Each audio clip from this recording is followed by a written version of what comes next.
Hi, folks. Hi, everybody. And welcome to yet another lovely round of spiritual talk with Karan and George.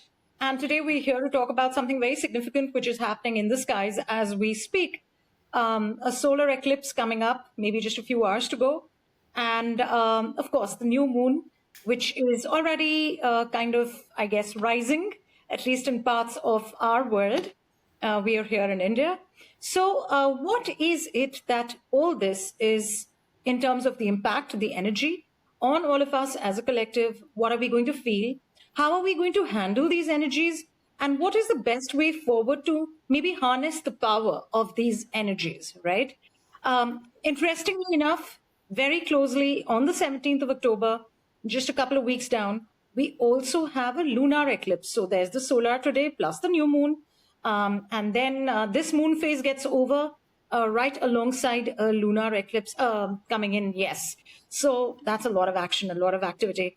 So let's talk about all of this. And let's start with Karan giving us more sort of inputs on what's happening with the Vedic astrological aspects of all this. Hi, Karan. Hi, Vani. Hi, George. I hope that you guys are doing well. And, coming from the Vedic point of view, solar eclipse, this is an event which happen every year.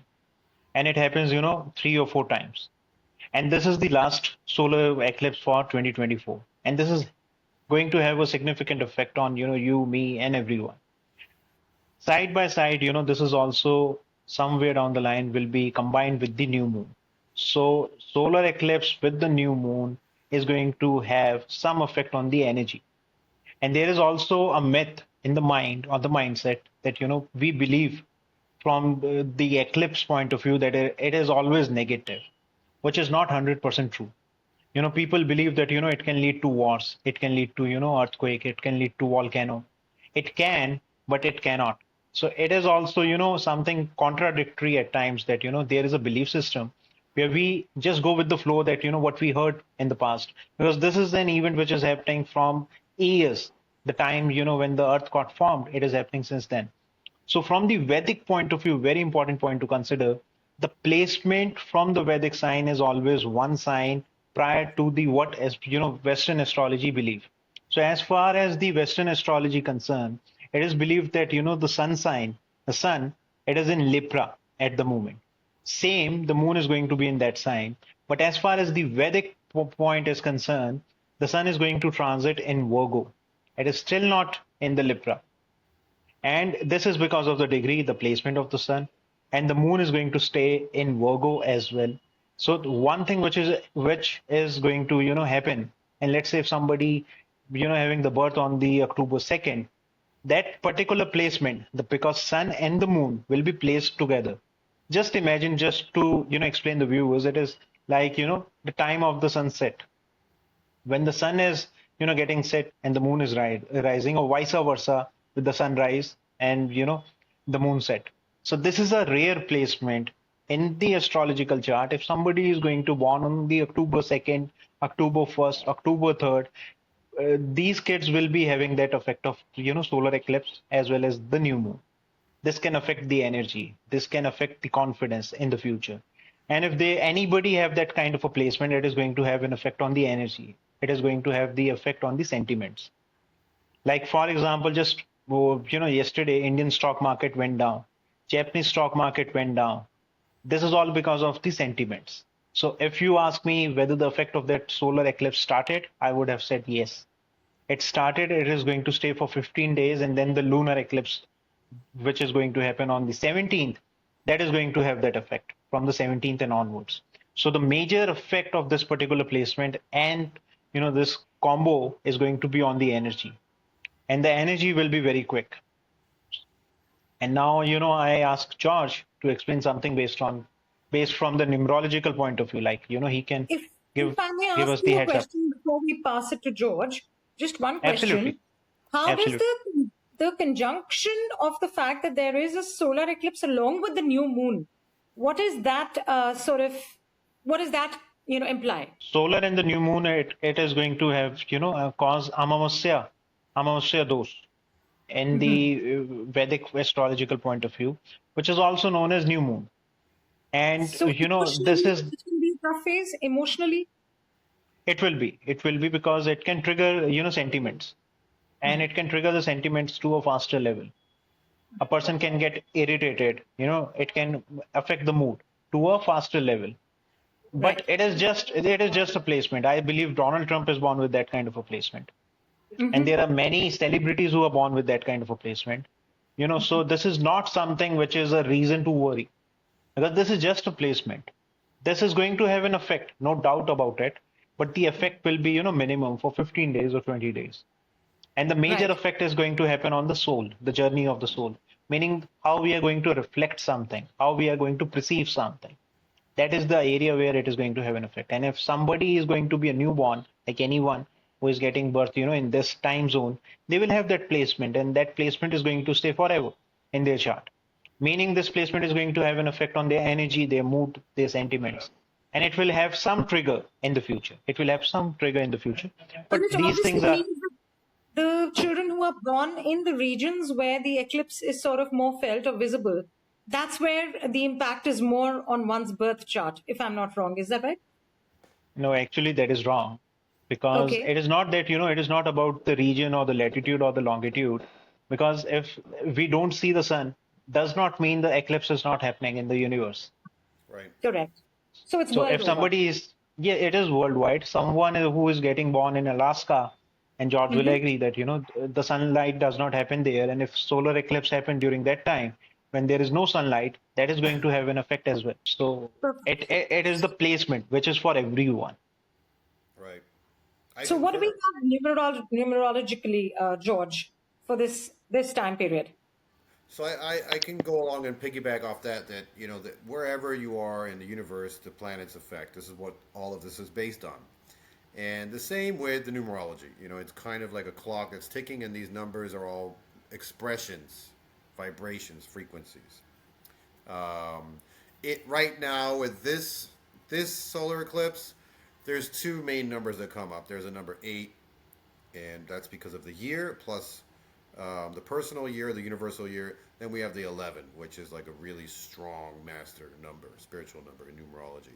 So you've got these two kinds of energies battling, and then I'm with Karen that this is a good thing for most people. For those people that are still not really aligned or in tune spiritually, who are not aware, the 8 is a number which is sort of pushing independence, and you'll see that more in the news coming up in these next 2 weeks. People are wanting more and more independence.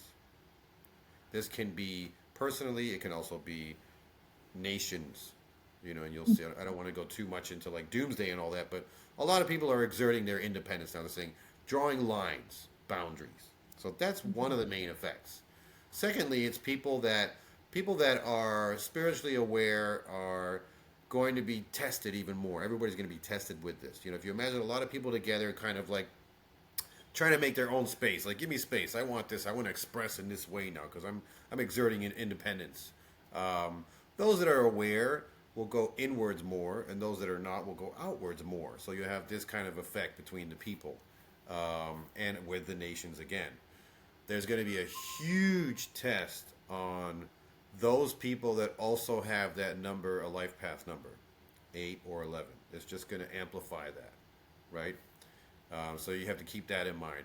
Those that are already have done the work and have this year is an 8 year, and they've said, okay, this year I'm going to go for independence and wisdom. They've done the steps, they've done the work. They're going to feel like a wave or a wind or a push that's going to kind of help them move along. Those that are prepared. Those that are not are going to kind of scramble, and in last minute they'll be grabbing for flotsam or jetsam. They'll be grabbing for things. They're going to either ride the wave or fight it. And that's what I want to get to, is where you're going to have these kind of push and pull. Those that are prepared are going to go along with it, and those that are going to fight it and try to fight the tide, which they shouldn't. Another overall thing, and I don't want to talk too much. The overall energy of this eclipse is really harmonizing power, harmony. You got all these people again fighting each other. In the scale, or in the whole, like when you go out in the bird's eye view, it's harmony. What do we need? We need compassion. What does everybody want? Material progress. What is the base thing? Spiritual growth. So it's really going to inspire a lot of people in leadership, in personal development initiatives, in interests, those that are speakers, leaders in NGOs and education, SEL work. There's going to be a lot of help for them too. Anybody who's in kind of any kind of spiritual awareness work. So that's a help also. It will be bad for those that resist the energies and the change. That's what I feel. But for those that are prepared and aware and open, it's going to be great, I feel. Wonderful. Yeah. So, Karan, if I can ask you one more question and also one for you, George, before I take over and just hand over, for the collective, a couple of cards that Spirit might be giving us. But one question for you, Karan, is, isn't there a lot of isn't there a lot of apprehension and fear that one has with the eclipse, particularly in countries like India, do's and don'ts, things that one should not do, go out, see the eclipse, and so on? I mean, there's a lot of such myth here, right? I think this is actually all over the world. This is not just in India. And I can tell you from my experience that, when I talk to a client, and if they know that, it's an eclipse, they are generally going to say that, it is bad. The first opinion is bad. First opinion is negative. The reason we don't see the eclipse from the naked eye, because it is going to have an effect on our eyes, which is scientifically proven fact. But, from the eclipse point of view, we just need to do something which is important. Like in India, we don't pray during that time.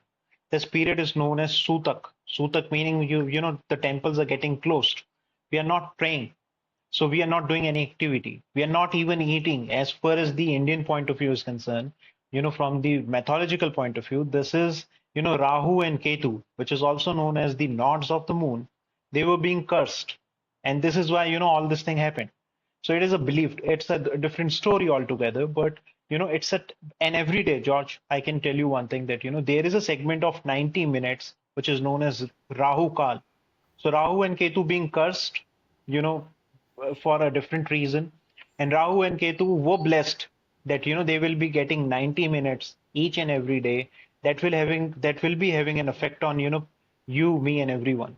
Right. So that 90-minute segment is considered to be the time period to be careful, and that happens every day. And if somebody follow astrology, they will generally try not to do something good or not to do something, not to start Auspicious. something good. Yes, during this particular time period, they will never ever do it. But if you're doing a routine activity, if you're doing, let's say this podcast, we are doing it as a routine, then that 90-minute does not affect. But if I we know are for a doing it for fact the that first my time, Right. my grandfather would not have taken a flight or traveled or done anything during Rahu Kalam. that is absolutely true because in the prior time, in the older era, people used to give up everything and they used to just pray. Because let's think, if I put a blindfold in your eyes, what will happen? Because if the energy of the sun and the moon are getting drained because of the eclipse, sun and moon will not be able to work on a proper format. And sun and the moon, because sun is the source of the energy, moon is the source of the energy. And if the energy does not work, how can a human being work? Right. And similar example is like, keeping a blindfold. We cannot walk. If we close our eyes, we cannot walk. Same with, that is the eye which is being blocked from the energy, which is a devil energy. And this has always happened. It's a routine thing. So what we need to do, we need to pray. Whether we are from India or we are from any part of the world, pray the God you believe or become spiritual, in my opinion. If you are religious, that can be a different story. I can add one more thing, and we'll hand over to Vani. That last year, around October this month, there was an eclipse. The war started between Palestine and Israel. That was the time period.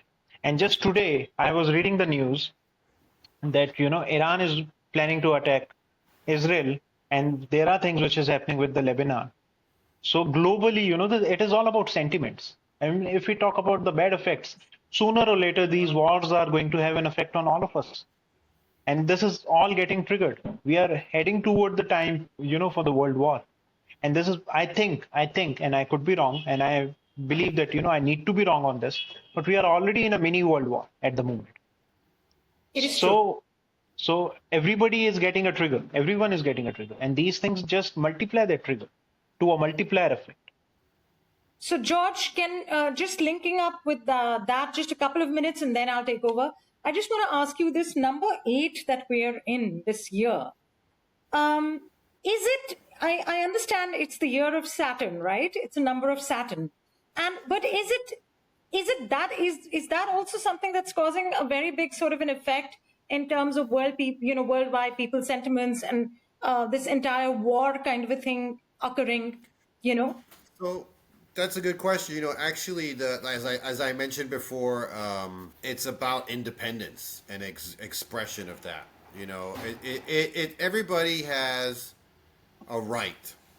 Like Israel has a right to exist, Palestine has a right to exist, and they're all kind of just like drawing boundaries and saying, "Hey, this is my independence. I'm exerting my independence," and then everybody's doing this at the same time, right? There are some nations, like India, for example, that have been preparing for this properly from before. They've seen it. They see the iceberg. They know it's there. They've been preparing from before. There are other nations that are kind of reactive. They haven't prepared, as I was saying before, right? And then they're going to get caught with the tide. How are they going to react? So I definitely believe that that's the effect of the 8. The independence, the expression, people standing up and being more oral. Right. So personally, also you feel that that is what the main sort of theme is going to be, that people are going to be wanting their own sense of expression and independence more, right? All right. So with that, let's just take a very quick card for the collective. Keeping in mind this solar eclipse, which is happening as we speak, and the new moon, one quick card for the collective for the next couple of weeks. What do we see for the world? All right. That's a lot of back and forth energy. That's the 5 of Swords. That's in fact a lot of air energy. So in tandem with, let's say, Libra, because that's where we have a lot of air energy and frictional. So there is going to be push and pull. The most important thing to remember here is that if you feel such difficult energies with people around you, it's important for you to take perspective, to perhaps step back and take cognizance of your own grounding in such a state, rather than engage in such energy and bring yourself to a point where you are feeling drained. So very important to be aware of push and pull with others also. Also, one quick oracle card for this whole time, and it couldn't be any better than trust. So trust in these processes, these things, as George beautifully put it, and of course, Karan constantly tells us that at the end of it, everything that's happening with the planets is a lot about us getting in touch with our own spirituality, our own understanding of self, and using our energies for the best of our progression and for people around us in a positive manner. So that trust, that no matter how much the energy might be sort of disturbing you or feeling not so right, but trust in the process that it's leading you to a place where you start feeling more in sort of, let's just say, harmony with the universe, with the people around you. And then eventually it feels like, your soul has reached a point of feeling free and liberated and away from all this push and pull. And that's what we're all hoping for. So I guess with that, we can pretty much say it's a wrap. What do you say? Absolutely. Yes. But I would like to ask one thing from George. And he was talking about number 8 and number 2. So, George, what do you think about number 8? Number 8 being a number of being stuck into a loop. Is it true? I feel like that can be that it can be the case. Yes, it's something that people can hold on to and not want to let go of. Too much independence is definitely not a good thing, and you have to let go of that because too much independence and you end up in trouble. I feel like any number could be a loop, but in this case, it's very dangerous because of the effects that we've been talking about. Right. If we reverse number 8, it becomes sign of infinity. Yeah. Infinity. That's what I was going to Yes. say. And infinity is a loop itself. Like, it never ends. So this is why I ask you. Like, it seems like, infinity, and the number which is karmic, number 8, it's the karmic number. So like you were rightly saying about the independence, and excess of everything is bad. So if somebody is, claiming to be independent for many years, and there is no answer to it because certain groups around the world, they want to get independent and they are fighting with wrong people, wrong society. They are choosing wrong area. That is not the right independence, and that is the loop which is affecting all of us. So 2024, I believe that that is also the year where it can give some enlightenment to certain groups and certain people. Hopefully it will, but this eclipse can also help because it is a karmic thing which is happening in the universe. Wonderful. So with that, I think we can bring this session to an end. Thank you so much, Karan, for all your inputs. As always, extremely enlightening. And George, I don't know if we've lost you or you are there, but I think this has been a great session and I hope everybody's enjoyed it. Please do write into us. Please like, share, subscribe. And we're all always here available for you. If ever you want a reading, please leave it in the comments and we will definitely connect with you and we'll be happy to offer readings for individuals. And make sure you share your comments and messages with us. So thank you so much. Thanks, Karan, and thank you, George. Thank you, Most Karan. welcome. Thank you, Vani. Take Bye care. bye. Bye, Bye. everybody.